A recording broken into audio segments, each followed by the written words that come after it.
Une question pour toi.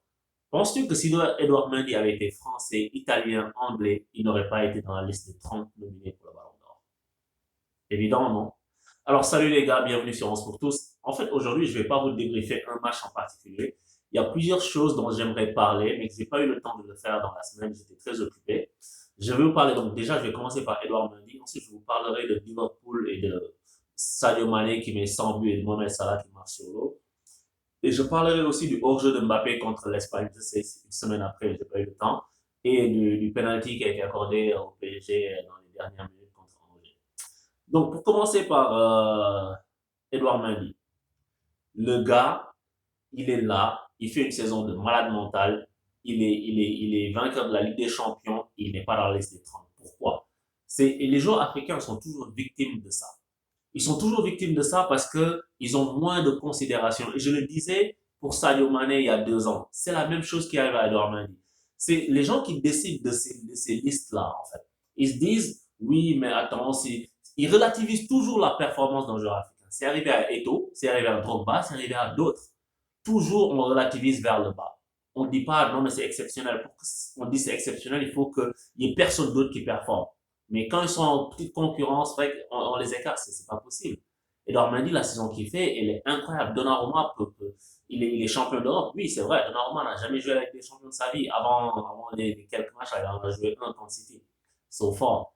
Tu vois, et Donnarumma est un bon gardien. C'est pas ça le point. Mais le point, c'est de dire que tu as des joueurs qui sont là, qui méritent et qui sont jamais dans la liste. Et le gars qui est responsable de la liste du Ballon d'Or chez France Football, j'ai lu ce qu'il a dit, ça ne tient pas la route. Je suis désolé, monsieur, mais ça ne tient pas debout. Quand le monsieur nous explique que oui, on choisit une liste comme ça, mais il y a aussi l'histoire du joueur, mais quelle histoire il a Nicolo Barella en Ligue des Champions? Pourtant, il est dans la liste.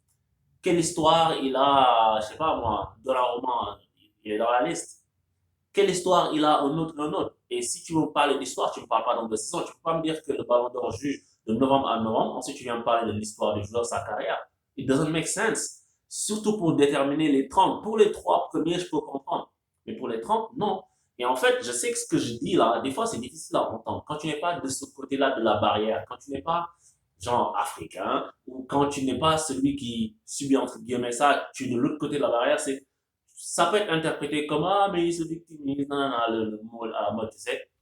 Mais je sais que ça peut être difficile à entendre ce que je suis en train de dire là quand tu n'en as pas conscience. Mais ce sont des choses qui se passent, c'est-à-dire que et c'est dans beaucoup de pans de la vie. Je demande à plein de gens, ils vont dire même au travail, tu as besoin d'en faire 2 fois plus, 3 fois plus pour être reconnu. Et la moindre petite erreur que tu fais, ça va être grossi. On a tous connu ça, right? Et en fait, quand tu regardes Edouard Mendy aujourd'hui, le match qu'il fait, et c'est en plein ça. Le match qu'il fait contre Brentford. Et by the way, shout out à Brentford, qui est une équipe qui est un promu et qui donne la leçon à toutes les équipes qui sont promues, par exemple, en Ligue 1 ou bien dans d'autres championnats qui viennent et qui attendent. Parce qu'ils ont joué Chelsea, et ils ont essayé d'égaliser coûte que coûte, vaille que vaille. Ils ont pris d'assaut Chelsea 20 dernières minutes. C'était très difficile pour Chelsea. Et c'est ça un championnat. C'est pour ça que l'Angleterre est un championnat qui est passionnant. Parce que tout le monde vient, tout le monde rentre dedans. Et ce qu'ils ont fait, justement, ça a permis à Edouard Mendy de s'illustrer, de montrer le gardien qu'il est, les arrêts qu'il fait dans tous les sens. Le dernier arrêt qu'il prend en plein visage, mec, il donne son corps à la science, comme on dit. L'autre arrêt sur une reprise de volée, il la sort au-dessus de la barre. Les arrêts qu'il met quand il sort rapidement. Edouard Mendy, ce que je suis en train de faire, c'est magnifique. Mon seul petit bémol, c'est que je veux voir la même concentration en équipe du Sénégal et je ne l'ai pas vu. Mais je ne veux pas épiloguer là-dessus. Mais c'est ça.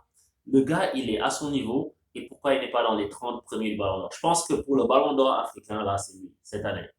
Je sais que c'est lui, après je mettrai Mahrez en deux. Mais c'est lui cette année. Tu vois, parce que c'est ce qu'il fait. Aucun gardien africain ne l'a fait depuis très longtemps. Ben, aucun ne l'a jamais fait gagner avec des champions, mais on a eu des bons gardiens africains dans l'histoire. Shukri El Ouer, moi c'était mon gardien, ça. J'adorais ce gardien. Shukri El Ouer.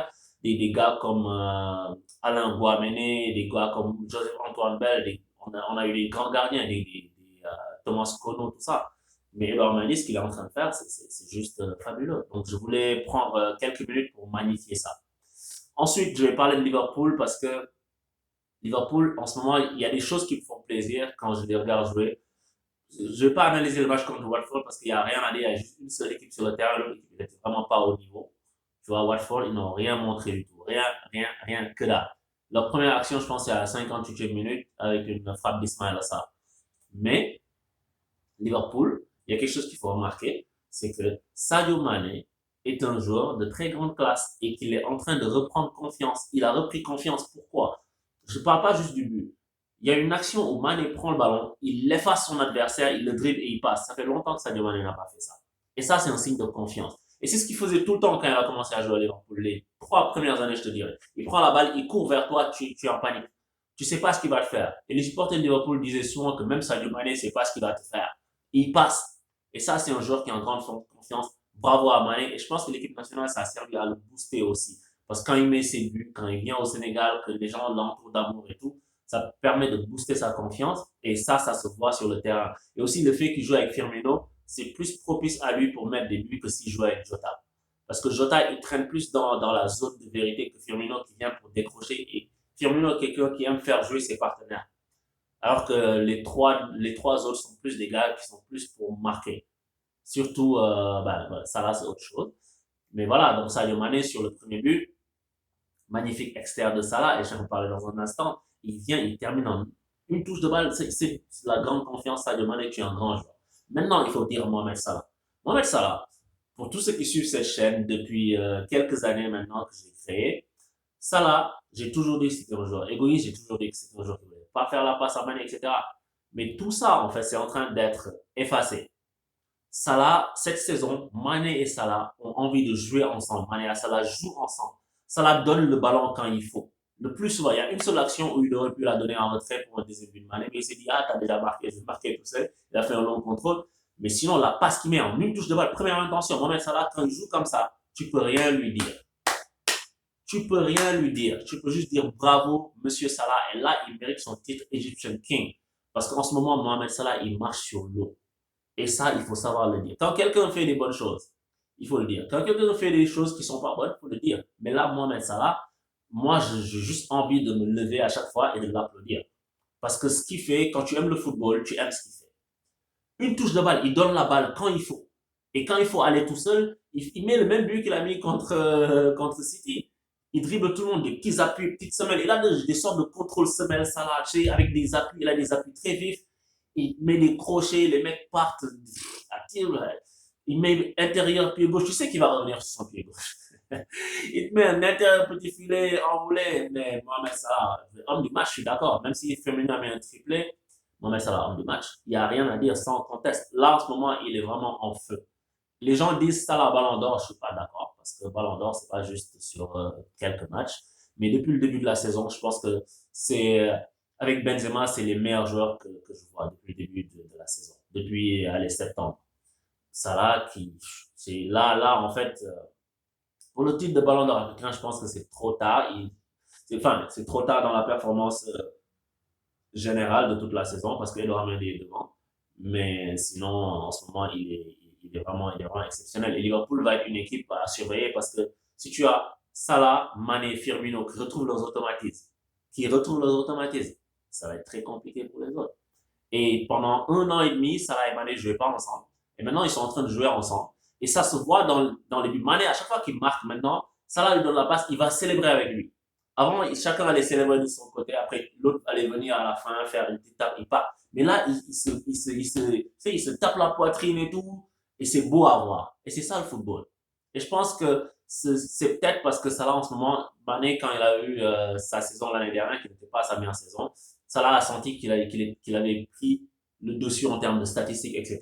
Et il ne le voit plus peut-être comme un adversaire pour des titres. Tu comprends ce que je veux dire? Et donc, du coup, il est plus enclin à jouer avec lui maintenant. C'est ça que l'analyse que j'en ai. Peut-être que je me trompe, vous allez me dire votre avis. Anyway, tous les avis sont bienvenus. Mais ça, c'est de très bon augure pour Liverpool qui va être une équipe très compliquée à jouer cette saison encore. Donc, c'est ça que je voulais dire pour ces deux premiers sujets-là. Et le troisième sujet dont j'ai parlé, c'est le hors-jeu de Mbappé face à l'Espagne. Et en fait, j'aurais aimé faire une vidéo avant pour parler de ça. Mais j'ai pas eu le temps encore une fois. Mais cette règle, elle est absurde. Pourquoi? Ils disent que quand le joueur prend le ballon et puis que le joueur il est en situation de hors-jeu au départ du ballon et que c'est un adversaire qui la lui donne délibérément, il n'y a pas hors-jeu. Ce qui est compréhensible si tu es un défenseur, tu veux faire une passe en retrait à ton gardien et que le mec intercepte. D'ailleurs, je l'ai déjà fait dans un match.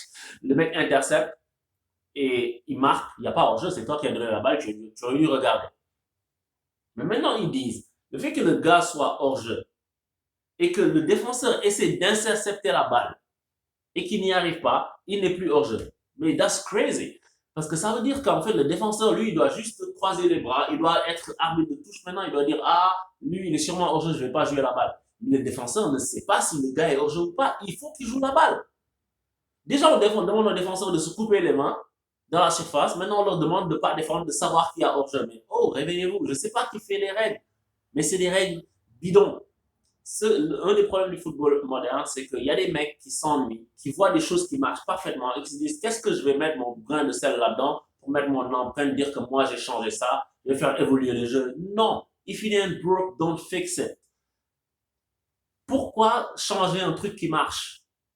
C'est ridicule. Et là, ils disent ouais, on va enlever cette règle. Tu viens juste de te rendre compte que ça n'a pas de sens ta règle. Mais arrêtez les gars. C'est pas parce que les gars sont dans le monde du football depuis longtemps, ils font tout le temps des bonnes choses. CF, ce que je disais sur Arsène Wenger, les Van Basten, leurs propositions bidon, faut arrêter. Maintenant, bientôt, ils vont nous dire que tu tires de l'extérieur de la surface à compte double. Jacques-Henri Hérault. Tu vois, c'est pas possible. Et après, maintenant, Wenger, le même Wenger qui parle des mondiales à tous les 2 ans, il nous parle d'automatiser le hors-jeu. Vous vous souvenez d'une des vidéos que j'avais faites, où je vous avais prédit que dans quelques années, peut-être dans 10 ans, peut-être dans 15 ans, il n'y aurait plus d'arbitres. Ça va être des machines qui vont arbitrer. Ils vont sortir l'arbitre du terrain, ils vont dire oui, parce que, oui, vous savez, il y a des joueurs qui crient après l'arbitre, au moins, personne ne dérange l'arbitre, c'est plus safe pour lui, machin, il y a trop de pression, l'arbitre va être dans un camion, personne ne va le déranger. C'est ce genre d'argument-là qu'ils vont amener. Ils vont contribuer à déshumaniser le football avec des règles bidons. Et ça, c'est introduit quelque part par la VAR, et ça me fait bifurquer vers mon dernier sujet, qui est le penalty que le PSG a eu face à Angers.